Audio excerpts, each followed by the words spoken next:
reste dans l'association des Vaishnavas, c'est sûr, on atteindra la perfection suprême. Après, c'est une question de temps qui va dépendre de l'intensité avec laquelle on écoute, de l'intensité avec laquelle on applique.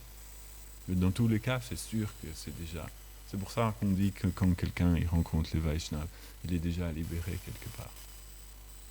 Parce que c'est déjà accompli. Après, le temps que ça va mettre à ce que tous les mécanismes de la libération soient pleinement manifestés, ça dépend des cas. Ça dépend de ses vies passées, ça dépend de quel genre de Vaishnava il a rencontré aussi, en fonction de quel niveau de Vaishnava on s'associe, notre avancement peut être plus ou moins rapide. Parce que les Vaishnavas qui sont très avancés spirituellement, ils connaissent beaucoup de secrets. Ils peuvent dire des choses que d'autres Vaishnavas n'ont même pas connaissance, ne peuvent même pas imaginer. Donc quand les Vaishnavas nous expliquent des secrets profonds de la Bhakti, obligatoirement on entre en contact avec une dimension qui est beaucoup plus profonde. Donc c'est plus fascinant. Donc ça a un effet plus puissant sur notre cœur.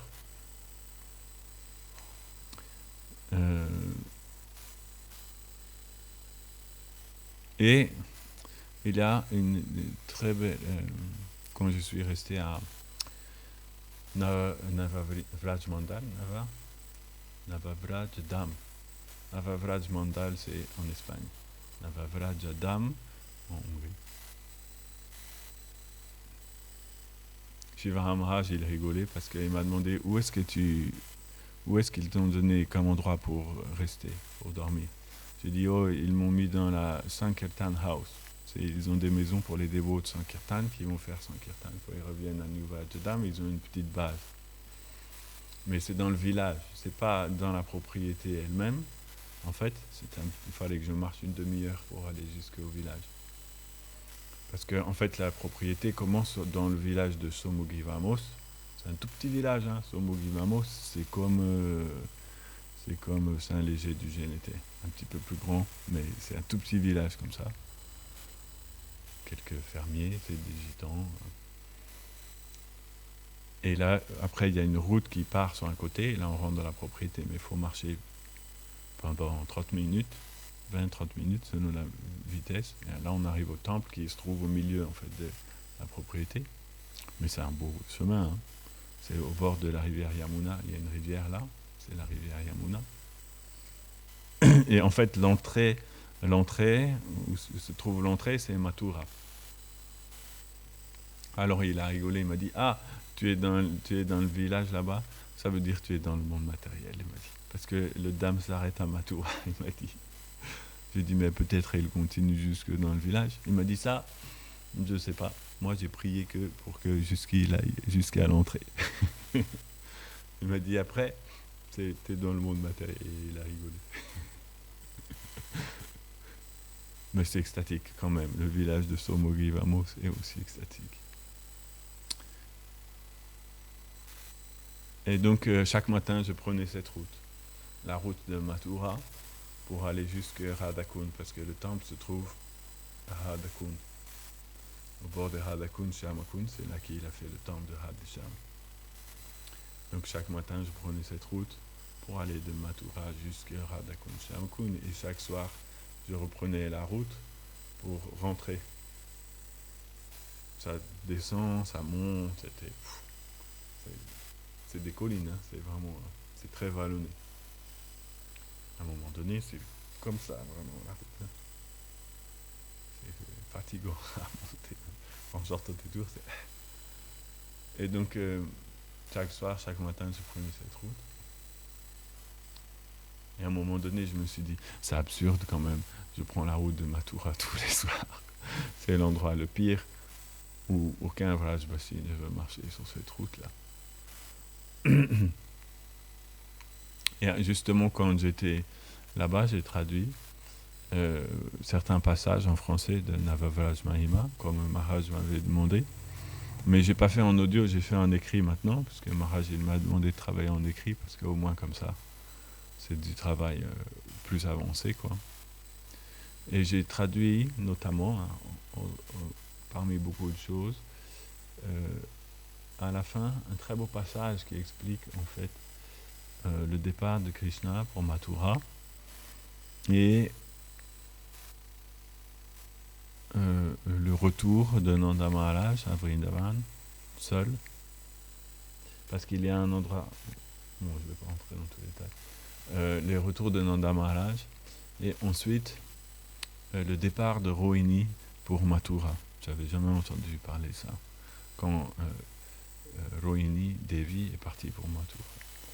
Parce qu'en fait, Shivara Maharaj explique que Vasudev, il a remarqué que Krishna et Balaram, ils ne se sentaient pas vraiment à l'aise à Mathura.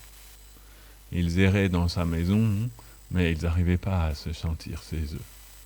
Et il a pu percevoir ça, qu'ils n'étaient pas vraiment chez eux. Parce que Krishna, quand il était à Mathura, un jour il s'est dit, c'est bizarre, parce que quand j'étais à Vraj, jamais je pensais aux habitants de Mathura. Ça ne me rentrait même pas dans l'esprit. Mais depuis que je suis ici, chaque habitant de Mathura que je vois, il me fait penser aux habitants de Vrindavan. Parce qu'en fait, tous les habitants de Mathura, ils sont des reflets des Vrajvasis. Donc quand Krishna les voit, chacun, ça lui fait penser à telle personne, ou telle personne, ou telle personne de Vraj. Et donc il n'arrivait pas à trouver cette amitié parmi les habitants de Mathura. Et Vasudev a remarqué cela et il est devenu un petit peu soucieux.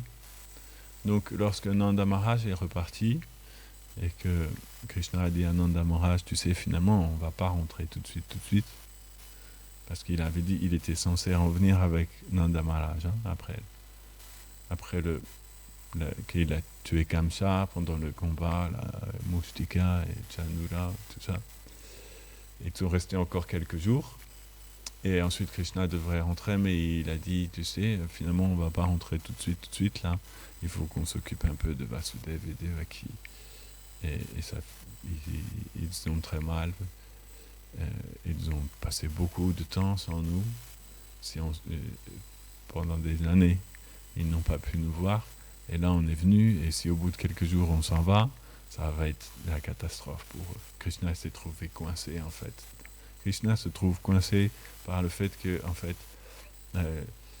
par l'amour de ses dévots.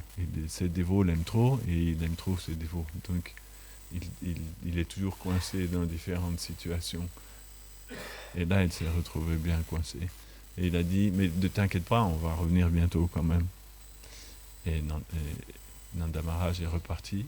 Et Vasudev, il a dit à ce moment-là à Nanda Maharaj, au fait, j'ai oublié de te mentionner, mais j'aimerais bien que Rohini revienne ici aussi. Parce qu'il a pensé, si Rohini vient ici, ça sera bien pour Krishna et Balaram. Parce qu'ils ont passé longtemps avec elle, et ça, elle va les aider à se sentir mieux chez eux. C'est comme leur mère aussi, tu vois. Donc, quand tu retournes à Vraj, demande à Rohini ici, parce que c'est son épouse, hein, c'est sa deuxième épouse, Rohini Devi de Vasudev. Il a dit maintenant que tout ça est fini, finalement, elle a plus tellement de raisons d'être à Vraj. Il avait amené Rohini à Vraj parce que, à cause de Kamsa. Pour la protéger, il l'avait emmené chez Nanda Maharaj. Et donc, maintenant, il a dit, est-ce que tu peux lui dire de revenir à Mathura? Et donc, Nanda Maharaj est revenu. Tous les Vrajvasis attendaient, sur la route, le retour de Nanda Maharaj. Mais là, quand il est revenu, il n'y avait pas Krishna. Donc, ils n'ont pas compris. Ils ont dit, mais il n'y a pas Krishna là avec toi. Pourtant, quand tu es parti, tu nous as fait la promesse que tu allais ramener Krishna. Non, il a fait cette promesse à Mère Yashoda et tous les Vrajvasis. Ils ont dit, mais il n'y a pas Krishna là avec toi. Qu'est-ce que ça veut dire tout ça? Ils ne pouvaient pas comprendre, les Vrajvasis, ils ne pouvaient pas laisser rentrer dans leur état d'esprit que Krishna n'est pas là, ça veut dire qu'il ne revient pas. Et donc Nanda Maharaj, il a essayé d'expliquer en tournant un petit peu autour du pot, comme ça, petit à petit, de leur expliquer qu'en fait Krishna n'allait pas revenir, mais eux, ils ne pouvaient pas comprendre. Donc ils disaient, mais comment ça se fait que Krishna n'est pas là? Tu nous avais dit qu'il allait revenir. Et finalement,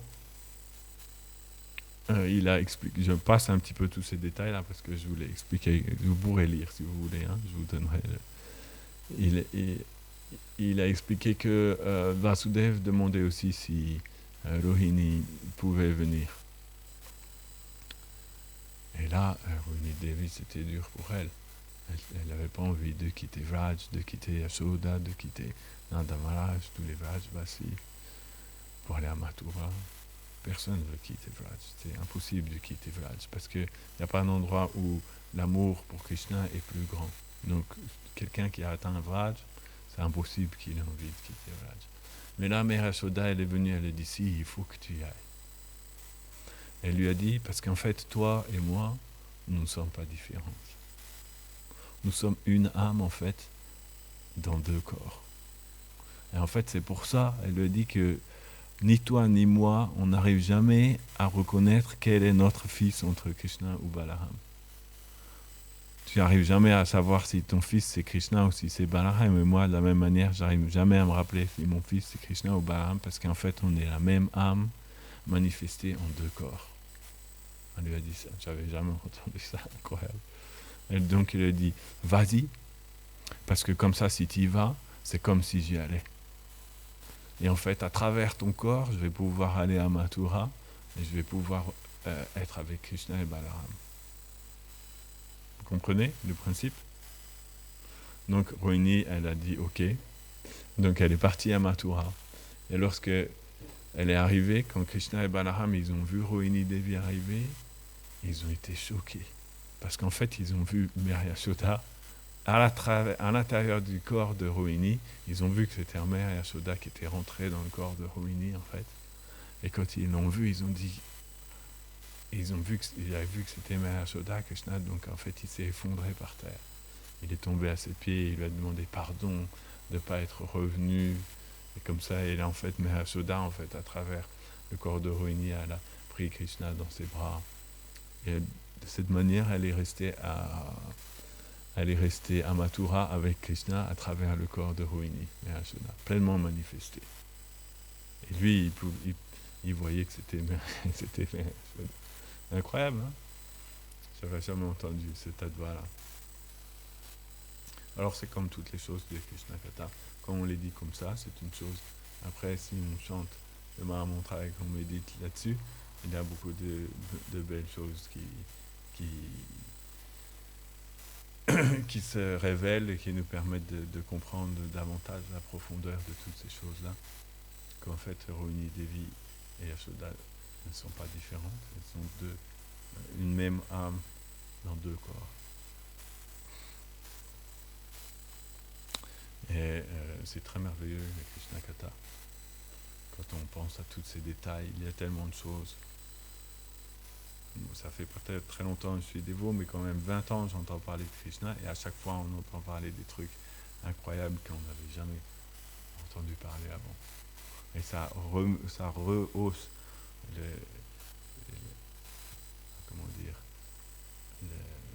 la beauté de Krishna et des divertissements de Krishna encore à un cran supérieur. Juste parce que ça a beaucoup d'implications. Si vous comprenez que Rohini et Mère Yashoda sont la même personne, en fait, qui est en fait à travers le corps de Rohini, Yashoda, elle peut être avec Krishna Balaram, ça redonne presque tout un sens à tous les divertissements de Krishna. Et ça ouvre aussi à d'autres choses. Et une autre très belle chose que j'ai lue, c'est qu'en fait, quand Krishna il est parti sur le char d'Akrura, et que tous les Vrajvasis regardaient, ils ont vu, vous connaissez, ils ont vu le char partir. Et il explique en fait chez Ram Maharaj qu'en fait Madhu Mangal, en fait Krishna, quand il était sur le char, il a envoyé un message aux gopis. Il a écrit comme ça sur un pétale de lotus et il a envoyé le message. Et en fait c'est Madhu Mangal qui a transporté le message aux gopis.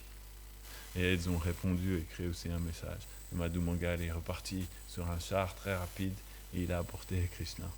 Krishna a répondu encore. Madhu Mangal est revenu avec son char et il a donné la réponse aux gopis. Elles ont répondu encore et pendant tout le chemin jusqu'à Mathura, en fait, Madhu Mangal, il a fait que des allers-retours comme ça pour envoyer les lettres d'une lettre à l'autre, d'une lettre à l'autre, d'une lettre à l'autre. Alors il écrit chez Maharaj, qu'est-ce qu'ils écrivent dans chaque lettre aussi. La première lettre disait ça, ensuite les gopis ont répondu ça. Donc Krishna a répondu ça, ça, ça, jusqu'à la dernière lettre.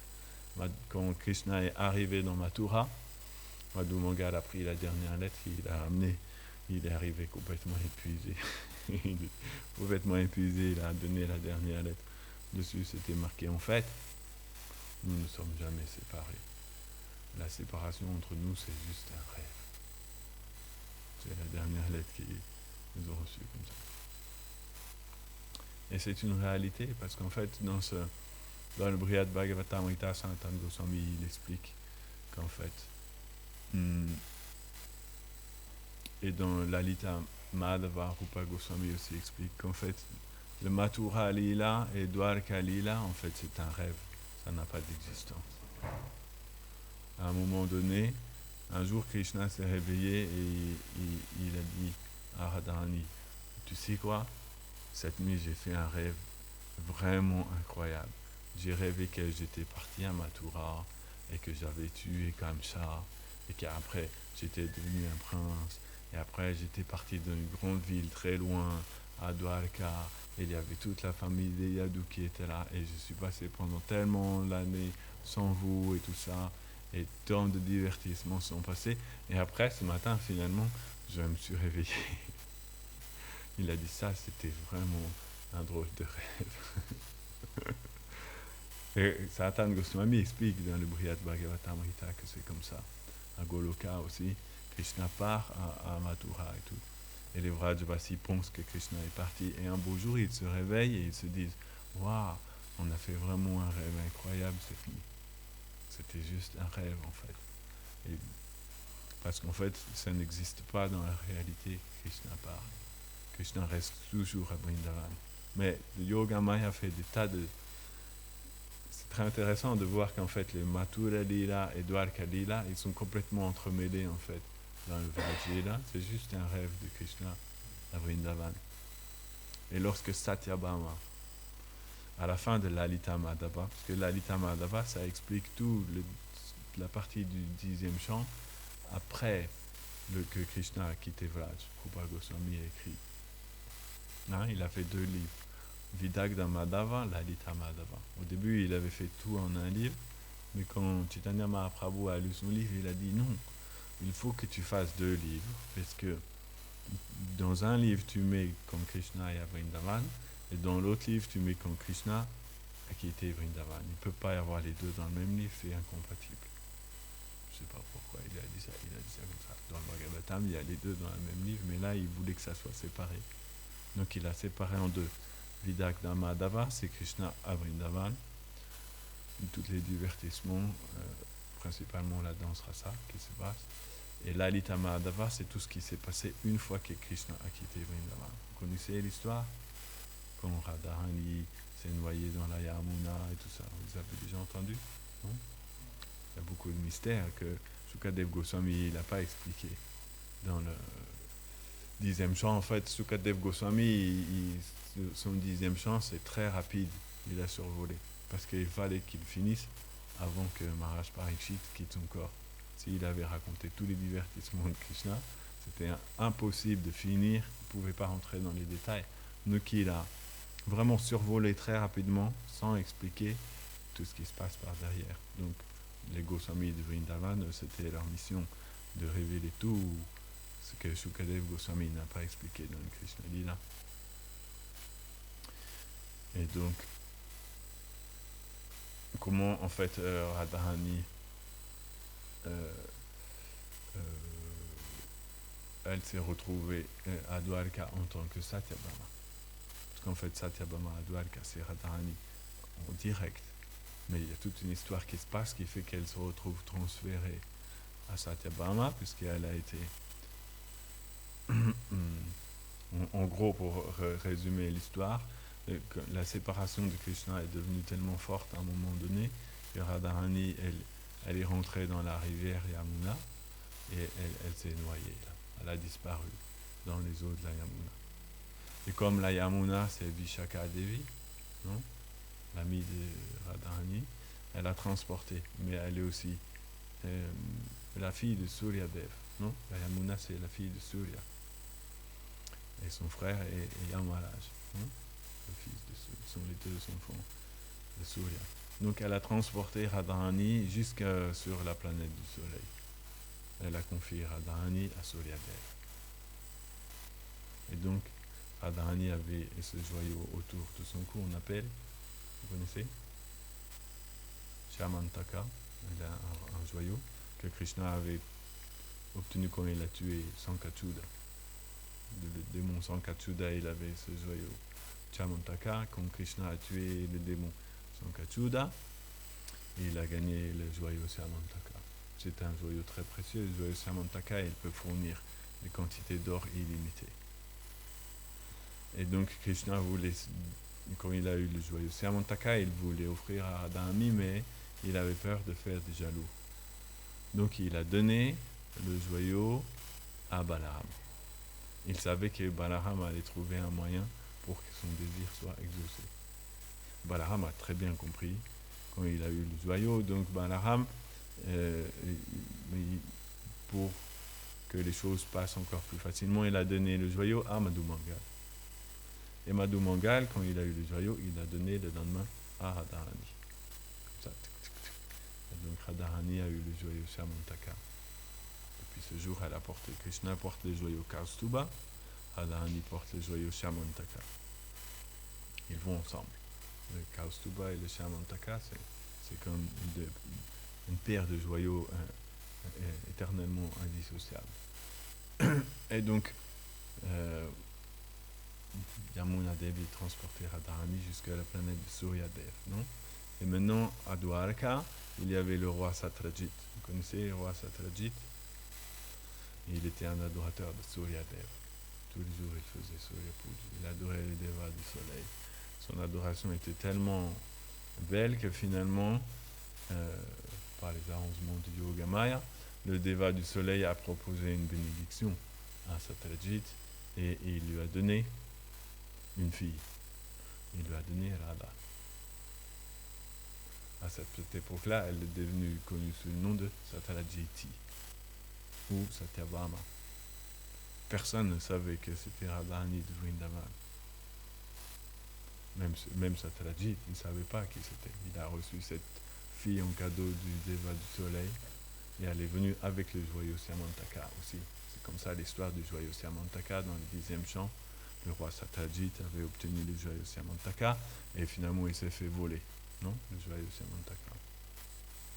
Et donc il a accusé que c'était Krishna qui avait volé le joyau Shamantaka. Non, vous vous rappelez le 10e chant ou le livre de Krishna? Et finalement, c'était toute une histoire. Krishna, il fallait qu'il prouve que c'était pas lui qui avait volé le joyau Shamantaka. Et donc, il est parti à la recherche du joyau Shamantaka. En fait, le joyau Shamantaka avait été volé par quelqu'un d'autre. Et c'est quelqu'un d'autre, il avait rencontré Jambavan. Et Jambavan l'avait tué. Et il avait pris le joyau Shamantaka. Non? Donc, Krishna, d'une manière ou d'une autre, par ces divertissements inconcevables, il a retrouvé Jambavan, le même Jambavan, attendez, tout est mélangé dans les Krishna Lila, le même Jambavan qui avait aidé Ram à l'époque de Ram Lila, il était encore là, à l'époque de Krishna Lila. Et c'est lui qui avait récupéré le joyau Shamantaka. Et donc, Krishna s'est battu avec Jambavan pendant, je ne sais pas combien de temps, hein, pendant plusieurs jours, il s'est battu. Que Jambavan, c'est Jambavan, c'est un associé de Ram, donc pas facile à vaincre. Donc il s'est battu avec lui. Finalement, Jambavan a abandonné et il a dit je te donne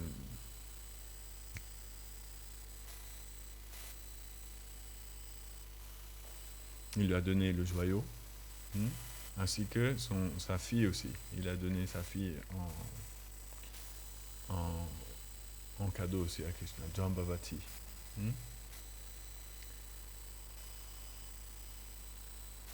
Jambavati, je me rappelle plus de tous les détails, mais je pense que c'est Lalita. Et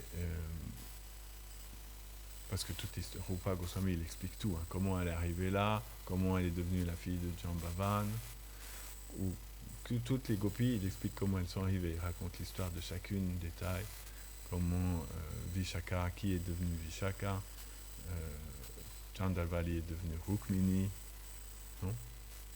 Donc Krishna avait déjà, à cette époque-là, il avait déjà épousé Rukmini, hein, mais il n'avait qu'une reine, Rukmini. Et donc, peut-être je fais des erreurs chronologiques dans l'histoire, mais ce qui s'est passé, c'est que le roi Satrajit, pour se faire pardonner de son erreur, il a donné sa fille en mariage à Krishna, Satyabhama. Mais, lorsqu'il l'a envoyé au palais de Krishna, Krishna n'était pas là. Lorsqu'il a envoyé en cadeau sa fille Satyabhama, Krishna n'était pas là. C'est Rukmini qui était là. Donc c'est elle qui a accueilli Satyabhama. Et quand elle a vu Satyabhama, elle a compris. Si Krishna la voit, c'est fini. Il n'aura plus jamais d'intérêt pour moi, parce qu'elle était encore plus belle que Rukmini. La beauté de Satyabhama éclipsait complètement la beauté de Rukmini, parce que c'est Radha. Donc elle a compris que si quand Krishna revient, il la voit, impossible. Donc il faut que je la cache. Il faut la cacher à tout prix. Il ne faut surtout pas que Krishna la voie. Donc elle a décidé de la cacher dans le jardin Nava Vrindavan. Il y a à Dwarka un jardin qui a été créé par Vishvakarma, qui ressemble exactement à Vraj, pour que Krishna soit apaisé. Quand il est en séparation de Vrindavan, il peut aller à Nava Vrindavan. Mais l'histoire est que Krishna ne va jamais à Nava Vrindavan parce que c'est trop dur pour lui d'entrer dans Nava Vrindavan. Ça lui donne un sentiment de séparation trop puissant, donc il n'y va jamais. Donc Rukmini s'est dit, si je l'amène et que je la cache à Nava Vrindavan, elle ne rencontrera jamais Krishna. Et Radharani, qui est sous la forme de, comment on appelle, Satyabhama, de toute façon, elle n'avait aucun désir de rencontrer Krishna, parce que c'est Radharani, et elle avait envie. Et elle n'a pas compris dans son mental, par l'influence du Yoga Maya, elle ne pouvait pas réaliser que c'était le même Krishna qu'il s'agissait.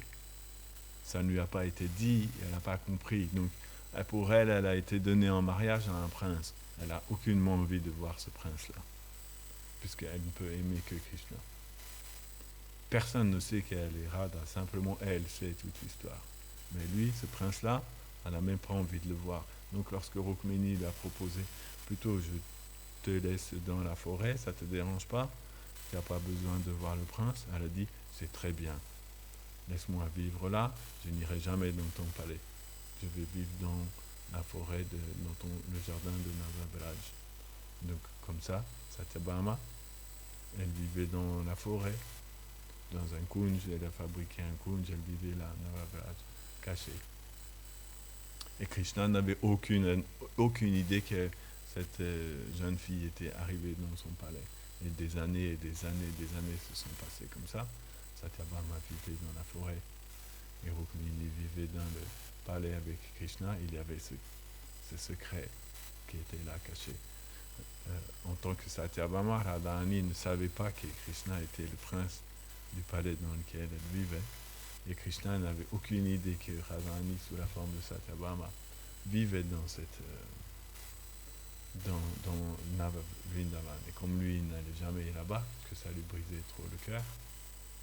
Mais un jour quand même, Krishna a été à Nava Vrindavan. Parce que je ne sais pas comment, je ne connais pas les détails, peut-être pas Goswami explique, mais Madhu Mangal, il est arrivé à Dwarka aussi, d'une manière ou d'une autre. Il était avec Krishna à Dwarka, Madhu Mangal.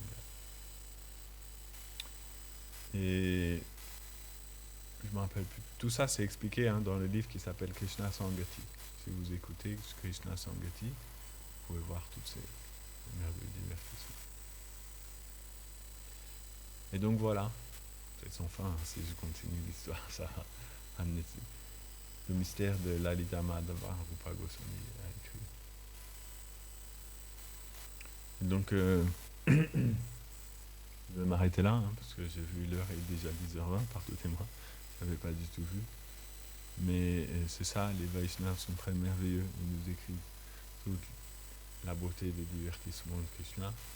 Et on comprend très bien que le mental du jeune petit Narada dans sa vie précédente est devenu fasciné. Peut-être qu'il racontait toutes ces mêmes histoires-là aussi. Parce que les Vaishnavas qui sont très élevés, comme les quatre Kumara, Narada Muni, en fait, ils pensent toujours au divertissement de Vraj. C'est ça leur méditation intérieure. Il y a beaucoup de Krishna Katha, mais eux, ils sont absorbés dans les divertissements de Vraj. Comme Raghunath Das Goswami, il a écrit. Il y a beaucoup d'autres lieux sacrés sur cette terre. Mon hommage distant à tous ces lieux sacrés, en ce qui me concerne, je n'ai aucun intérêt pour tous ces lieux-là, j'habite juste à Vraj. Et Bhaktivinoda Thakur ici a écrit dans son Svaniyama Dasaka, c'est le vœu final dans sa vie, il a dit, il y a beaucoup de narrations, de divertissements de Krishna où Radharani n'est pas mentionné. Il a dit très bien, peut-être que ces divertissements peuvent être bénéfiques pour les âmes conditionnées. En ce qui me concerne, ça ne m'intéresse jamais d'entendre aucun de ces divertissements-là, qu'ils restent loin de mes oreilles. Peut-être que c'est bénéfique pour les autres âmes conditionnées là, qui sont dans l'univers matériel. Laisse-les écouter ces divertissements si c'est bien pour eux. En ce qui me concerne, je ne veux surtout pas qu'aucun mot de ces divertissements n'arrive jusqu'à moi. Si Radharani n'est pas présent dans le divertissement, il a dit ça ne m'intéresse pas. Les Vaishnavas, des fois, ils sont comme ça. Fanatiques, très fanatiques. Non? Donc voilà, c'est la beauté des divertissements de Paraj. Shiva Maharaj a récolté beaucoup de nectar. Parce que tous ces détails-là, c'est pas marqué dans Krishna Sangati. Pourtant, il a déjà expliqué tout ça dans Krishna Sangati. Le départ de Krishna à Mathura, il n'avait jamais expliqué que c'était Madhu Mangal qui faisait les va-et-vient comme ça, apporter les lettres. Il explique aussi que quand Nanda Maharaj est venu, quand il est revenu, il avait des lettres pour chaque Vrajabhasi aussi. Comme quand Uddhava est venu, Krishna avait donné déjà des lettres pour chaque Vrajabhasi. Et il a donné toutes les lettres à Subal, et c'est Subal qui a dû aller porter les lettres à chaque personne. Sauf aux gopis, Subal n'a pas eu la force pour aller porter la lettre pour les gopis. Mais c'est intéressant, tu vois, tous ces détails-là. C'est lui qui a reçu toutes ces lettres, qui devait porter chaque lettre à chacun, faire ce rôle de messager. Donc dans Navavraj Mahima, il y a encore aussi plein de petits détails qui sont là. Et là, je suis en train de traduire quand Uddhava est arrivé à Vrindavan après. La rencontre de Uddhava. Là, il explique quand Uddhava arrive à Vraj. Et là, il a vu tout Vraj, mais c'était nickel, impec. Tout le monde était heureux, tout le monde était joyeux. Parce que par l'influence de Yoga Maya, Krishna lui a fait voir le Vraj éternel, en fait. Où il est éternellement présent. Donc c'est ça qu'il a vu en premier. Mais Krishna lui avait donné l'instruction. Quand tu vas à Vraj, ce que tu vas voir au début, tu regardes, mais tu leur parles pas. Il avait interdit à Uddhava de parler à tous les Vrajavasi qu'il va voir en chemin. Parce qu'il savait en chemin, il va lui faire voir déjà le premier aspect de Vraj. Mais il ne voulait pas qu'il parle à ces Vrajavasi. Parce que si tu leur dis que je suis à Mathura et tout ça, ils ne vont pas comprendre. Parce que eux, ils ne sont pas dans Ils sont pas dans le Liva où Krishna est parti à Mathura, donc tu vas les perturber très fortement, donc tu leur dis rien. Mais quand tu arriveras à Nandagram, là tu vas voir en premier Nanda Yashoda. Et là, quand le char de Akura arrive à Nandagram, tout a changé. Il a vu la dévastation. Les maisons étaient vides, il n'y avait plus de feuilles sur les arbres, c'était devenu complètement dévasté. Et là, il a vu tout ça, et donc voilà. Quand il a vu Mère Yashoda, quand il parlait, il a commencé à expliquer, parler de Krishna à Nanda Yashoda. Nanda Maharaj écoutait et il posait des questions à Uddhava. Mais Mère Yashoda, elle ne pouvait rien dire. Elle était juste derrière et elle écoutait. Et la seule chose qu'elle pouvait faire, c'est qu'elle pleurait, elle pleurait, elle pleurait, elle pleurait, elle pleurait, elle pleurait. Comme ça, non-stop. Mère Yashoda pleurait. Et Uddhava, Uddhava était dérangé et il ne savait pas s'il fallait qu'il continue de parler ou pas, bien que Nanda Maharaj lui posait des questions, parce qu'il avait peur que Mère Yashoda se liquéfie complètement. Il a vu qu'elle pleurait tellement, il avait peur qu'elle se transforme en rivière. Il s'est dit, mais elle va se transformer en rivière si ça continue. Il faut que j'arrive à arrêter ces histoires-là. Donc à un moment donné, il a réussi à se retirer parce qu'il a vu que le soleil se levait. Le soleil est venu sauver la situation. Ils ont parlé toute la nuit. Mais Krishna, et à un moment donné, le soleil est arrivé. Uddhava a dit, voilà, il faut que je me retire, ça devient trop. Et il a dit, oh, le soleil se lève, il faut que j'aille faire mes ablutions. Vous voudrez bien m'excuser. Donc il s'est, comment on dit, congédié de Nanda Yashoda. Voilà quelques gouttes de divertissement de Krishna. Jai, si, c'est Nanda Yashoda Gopal qui Jai.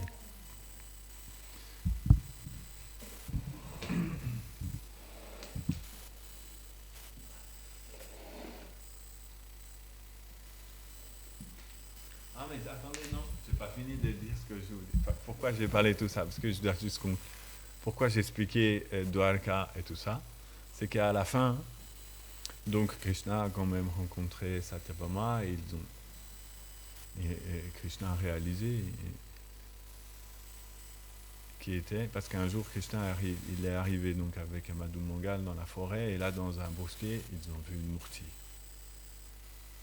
Il y avait une murti de Krishna. Et cette murti était habillée. Parce que Satyabhama, elle adorait cette murti tous les jours. Quand ils ont vu la murti, Krishna a vu la manière dont la murti est habillée, il a dit ça, qui a habillé cette murti comme ça? Il est devenu, il s'est dit, qui a habillé cette murti comme ça?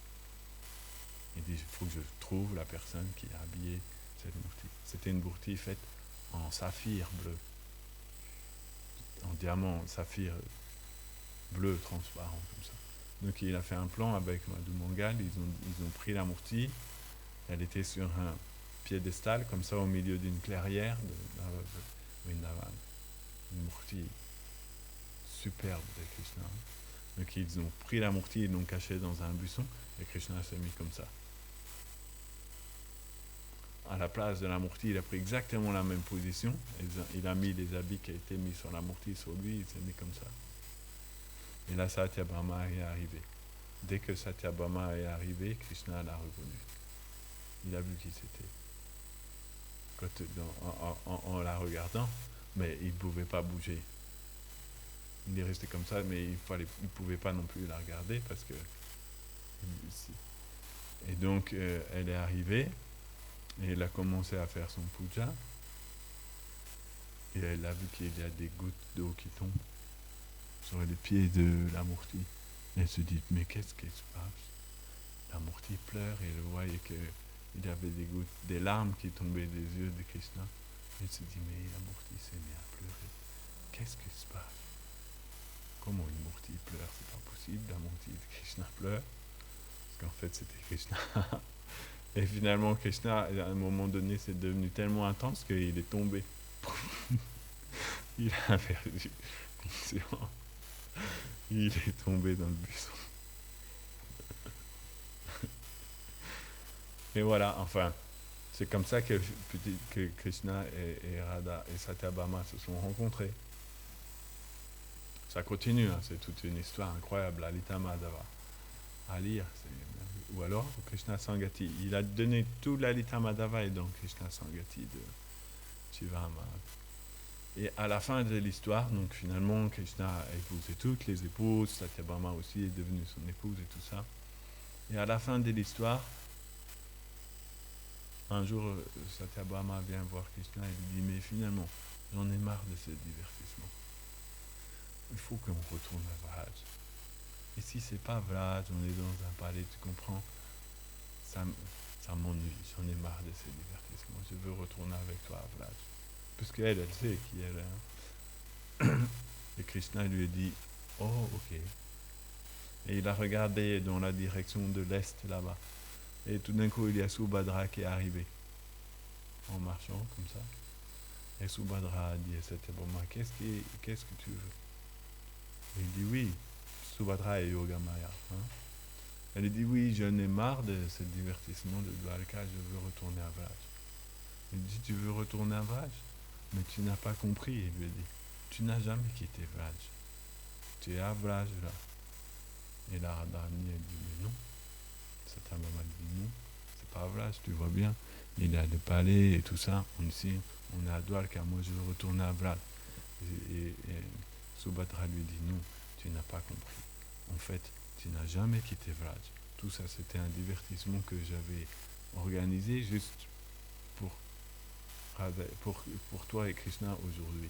À ce moment-là, quand Satyabhama regardait autour d'elle, elle était dans la forêt de Vraj. Il n'y avait plus de palais, plus rien. Elle était redevenue Radharani. Subhadra lui avait dit non, j'avais juste fait ça pour que vous vous amusiez aujourd'hui. C'était juste un divertissement. C'est ça la fin de Lalita Madhava. Qu'en fait, Dwarka Lila, Mathura Lila, c'est juste un divertissement de Vraj qui se passe comme ça, pour le plaisir de Radha et Krishna. Voilà, ça conclut l'histoire. Jai. Jai Gaur Premanand. C'est beau, hein? Bien sûr, je vous invite à découvrir tous les détails, la beauté de